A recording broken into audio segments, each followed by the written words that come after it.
From Wish TV and the All Indiana Podcast Network, this is the News 8 Daily 8 Podcast with Wish TV's Kylie Conway. A Wish TV News 8 update. Hi, this is Kylie Conway, and this is your News 8 Daily 8 for Wednesday, September 7th.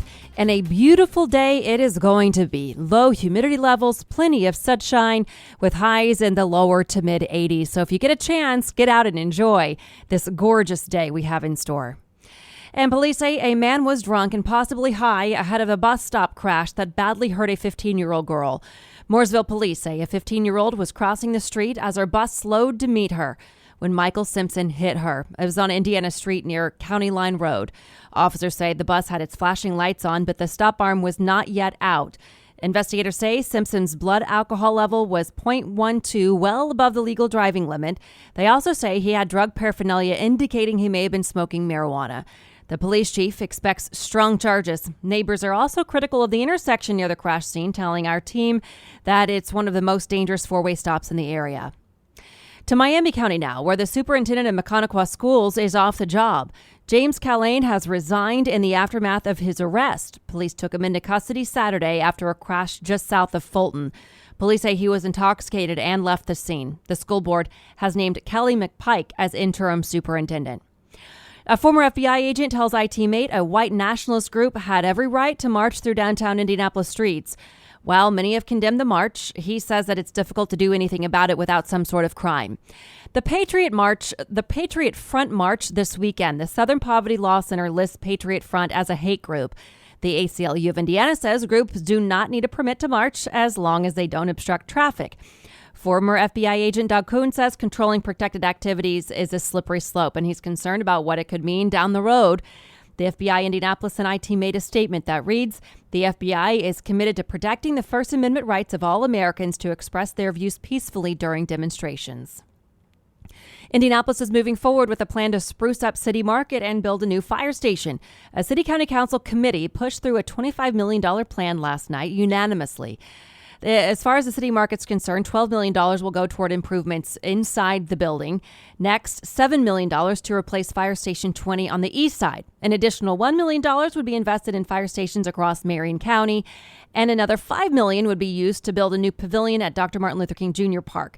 The proposal now heads to the full council. If approved, it will need Mayor Joe Hogsett's signature. Broad Ripple Avenue is now shut down until December. It's the first phase of an $8.4 million construction project. Drivers traveling north and south can cross Broad Ripple at Guilford Avenue. For those traveling east and west, you'll be detoured to Kessler Boulevard.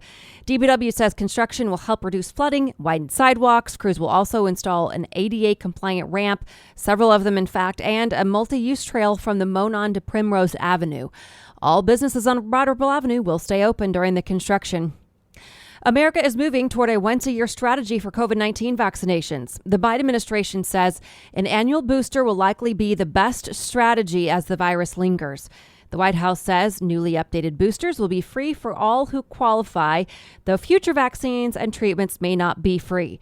Dr. Anthony Fauci compares it to other annual vaccines. He says he expects annual shots to begin this fall, but says people who have weak immune systems may need more frequent protection.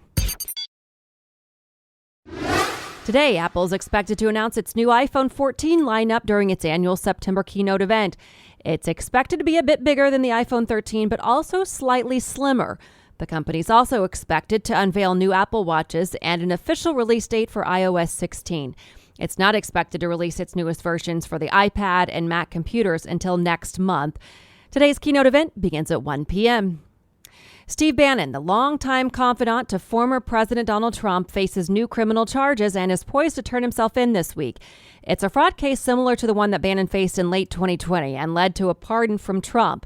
Bannon was accused of misusing money people sent in to build a border wall. Bannon responded to the indictment last night, calling the charges phony.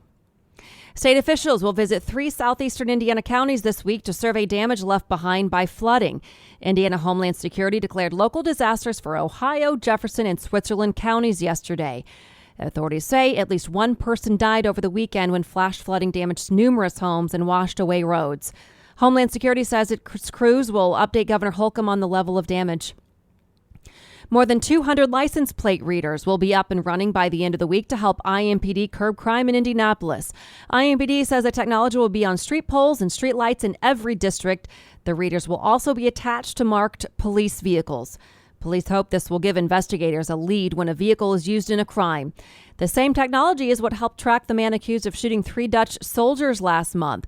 IMPD says it expects to have a total of 244 license plate readers by early fall. Attorneys for Elon Musk and Twitter are clashing in court over the potential sale of Twitter. They appeared before a judge yesterday to discuss the $44 billion deal Musk is trying to terminate. The trial is currently set to start October 17th, but Musk's lawyers want it pushed back a month.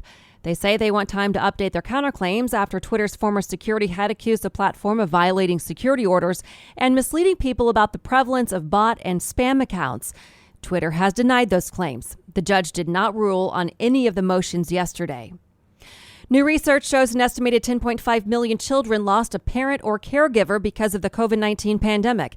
The study was published in the medical journal JAMA Pediatrics yesterday. It breaks down data from the World Health Organization. According to the research, 7.5 million of those children were completely orphaned due to the pandemic.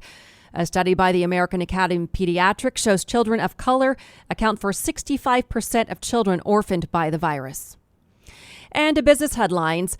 If somebody accidentally sent you money on Venmo, you might need to listen up here. It could be a scam. Cybersecurity people say if you are accidentally sent money, do not refund it and tell the sender to work it out with Venmo. Venmo is not the only app where this scam takes place, but because it's so popular, scammers can find the most targets there.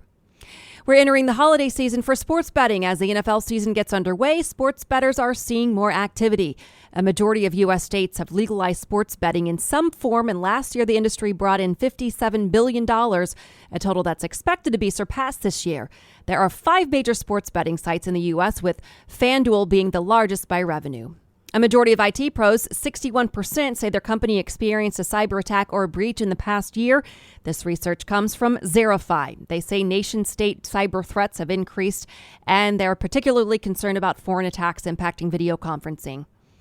McDonald's has added a new cheese Danish to fall menu starting next week. It's a way to shake up the seasonal menu in a world of apple and pumpkin, it says. This has been your News 8 Daily 8 for Wish TV. I'm Kylie Conway. Online at wishtv.com and follow us on Facebook when you search Wish TV. This is the News 8 Daily 8 podcast with Wish TV's Kylie Conway. A Wish TV News 8 update on demand. For even more, on demand and on the go. Connect with Wish TV on Facebook at wishtv.com and on the free Wish TV mobile app. Thank you for listening. And be sure to like, subscribe, and follow this podcast for updates every weekday morning on the All Indiana Podcast Network and wherever you get your podcast.